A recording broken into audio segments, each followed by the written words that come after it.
Have you ever stood in the grocery aisle wondering whether you should grab that bag of rice or reach for the wheat products instead? You're not alone. Today, we're settling this debate once and for all, and the answer might surprise you. Because here's the thing, the healthier option isn't the same for everyone. Hey everyone, welcome back to the channel. Today we're diving deep into one of the most debated topics in nutrition, rice versus wheat. We're not just talking about any rice though. We'll break down the differences between white rice, brown rice, and how they stack up against wheat products. By the end of this video, you'll know exactly which grain is best for your specific health goals, whether that's weight loss, muscle building, managing diabetes, or just feeling your best. And stick around until the end because I'll share my personal grain rotation strategy that changed everything for me. But first, let's understand what we're actually comparing here. We will discuss this in 8 chapters. Chapter 1. The basics. What are we really eating? Let's start with rice. Rice is the seed of the grass species Oryza sativa, and it's the staple food for more than half the world's population. White rice is milled rice that's had its husk, bran, and germ removed. This process increases its shelf life but removes many nutrients. Brown rice, on the other hand, only has the outer hull removed, keeping the nutrient-rich bran and germ intact. Wheat is a cereal grain from the triticum family. When we talk about wheat products, we're usually referring to whole wheat flour, refined wheat flour, bread, pasta, and other wheat-based foods. Like rice, wheat can be processed to different degrees, from highly refined white flour to whole grain wheat products. Here's what most people don't realize. Both grains start out nutritious, but what happens during processing makes all the difference. Think of it like this. Imagine taking a complete puzzle and removing pieces. White rice and refined wheat flour are missing crucial pieces, while brown rice and whole wheat keep the picture complete. Chapter 2. Nutritional breakdown. The numbers don't lie. Let's get into the nitty-gritty numbers. Per 100 grams of cooked grain, white rice contains about 130 calories, 2.7 grams of protein, 0.3 grams of fat, and 28 grams of carbohydrates with only 0.4 grams of fiber. It's basically pure energy with minimal micronutrients.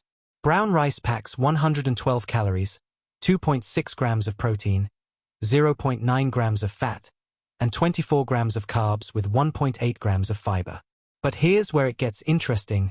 Brown rice contains significant amounts of manganese, magnesium, phosphorus, and B vitamins. Whole wheat. Now this is where things shift. Per 100 grams of whole wheat bread, you're looking at about 250 calories, 13 grams of protein, 3.5 grams of fat, and 43 grams of carbohydrates with an impressive 6 grams of fiber. Notice that massive protein difference? Wheat contains almost 5 times the protein of rice. This is huge for vegetarians and anyone trying to build muscle. Wheat also contains more iron, zinc, and B vitamins than even brown rice. But here's the plot twist. Higher numbers don't always mean better for everyone. The type of protein matters. Rice protein is actually more complete than wheat protein, containing a better balance of essential amino acids. Wheat is notably low in lysine, an essential amino acid. Chapter 3. The Glycemic Index Game Changer. If you're concerned about blood sugar, and honestly, we all should be, this section is crucial. The glycemic index measures how quickly foods raise your blood sugar. White rice has a high GI of around 73. That means it spikes your blood sugar fast, leading to energy crashes and increased hunger. Brown rice is better with a GI of about 68, but it's still considered medium-high. Whole wheat bread typically has a GI of 69, similar to brown rice. But here's what's fascinating. Wheat pasta has a much lower GI of around 45 to 50. The processing and shape of the food completely changes how your body digests it. For diabetics or anyone watching their blood sugar, this is game-changing information. If you're choosing rice, you absolutely need to pair it with protein and vegetables to slow down that glucose spike. Better yet, try cooling your rice after cooking and reheating it. This creates resistant starch and can lower the GI by up to 20%. Chapter 4. Digestibility and Gut Health. Let's talk about something that affects millions but rarely gets discussed properly, Digestibility.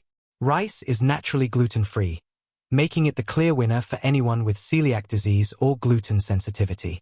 That's about 1 in 100 people with celiac and up to 6% with some level of sensitivity. But even if you're not gluten sensitive, rice might be easier on your stomach. It's considered hypoallergenic and is often the first solid food given to babies. White rice, despite being less nutritious, is actually prescribed for digestive issues because it's so easy to digest. Wheat, with all that fiber, can cause bloating and gas in some people. The high FODMAP content in wheat can trigger IBS symptoms. However, and this is important, that same fiber feeds beneficial gut bacteria. Whole wheat is a prebiotic powerhouse, supporting a healthy microbiome. Brown rice also contains prebiotics, but in lower amounts. It's like the Goldilocks option, not too harsh, not too mild, just right for most people's digestion.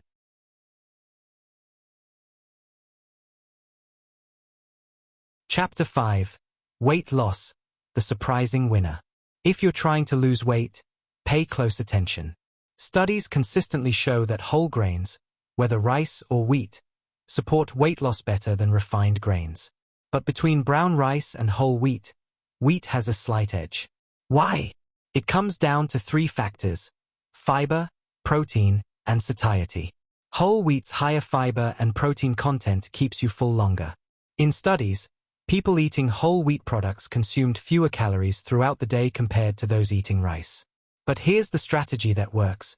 Brown rice might be better for dinner. It's lighter, easier to digest before bed, and when paired with vegetables and lean protein, creates a satisfying, lower-calorie meal. Whole wheat works better for breakfast and lunch when you need sustained energy. White rice for weight loss. Only if you're doing intense workouts and need quick energy replenishment. Otherwise, it's working against you. Chapter 6. Cultural Context and Preparation Methods. Here's something rarely discussed. How you prepare these grains matters as much as which one you choose. Asian cultures have thrived on white rice for millennia, but they traditionally pair it with fermented foods, vegetables, and small amounts of protein. The complete meal creates a different metabolic response than eating rice alone. Similarly, traditional wheat preparation involved fermentation. Think sourdough bread. This fermentation breaks down antinutrients, makes minerals more available, and even reduces the gluten content slightly. Modern quick cooking methods skip these beneficial processes. If you want maximum nutrition, try soaking brown rice overnight before cooking, or choose traditionally fermented wheat products like genuine sourdough. Chapter 7. Special Considerations. For athletes, white rice might actually be your friend. It's quick energy without the fiber that could cause digestive issues during training. Many bodybuilders swear by white rice for gaining muscle. For diabetics, wheat pasta and properly prepared brown rice, cooled and reheated, are your best options. Always pair with protein and vegetables. For those with autoimmune conditions, rice is generally safer. Even without celiac disease, some people with autoimmune conditions find wheat inflammatory. For pregnant women, both brown rice and whole wheat provide essential nutrients, but watch the brown rice intake due to potential arsenic content. Variety is key. For children, start with rice. For babies, introduce wheat gradually.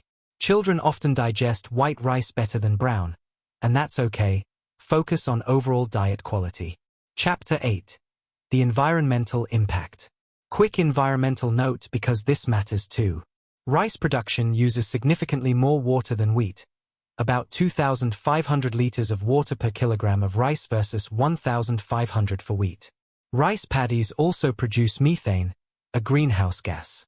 However, wheat often requires more pesticides and can contribute to soil degradation if not rotated properly.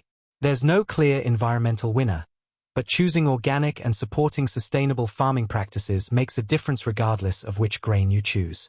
My personal recommendation: 11 to 11:45. After years of research and experimentation, here's my approach. I don't choose one over the other, I rotate them strategically. Monday through Friday breakfast, whole wheat toast or oatmeal for sustained energy. Lunch, often brown rice with vegetables and protein. It's lighter for afternoon productivity. Dinner, Varies based on activity level. High-intensity workout days get white rice for recovery. Rest days get quinoa or wheat pasta. The key is matching the grain to your immediate needs while ensuring variety for complete nutrition. No single grain provides everything your body needs. So which is healthier, rice or wheat? The honest answer is, it depends on you. For gluten-sensitive individuals, rice wins hands down. For protein and fiber needs, whole wheat takes the crown. For easy digestion, white rice might be your friend. For weight loss and blood sugar control, whole grains of either type beat refined versions. The healthiest approach? Eat a variety of whole grains, prepared properly, as part of a balanced diet. Your body will thank you for the diversity. What's your experience with rice versus wheat? Drop a comment below. I'd love to hear what works for you. If this video helped you make sense of the grain debate, hit that like button and subscribe for more evidence-based nutrition content. Until next time, stay healthy and keep questioning what's on your plate.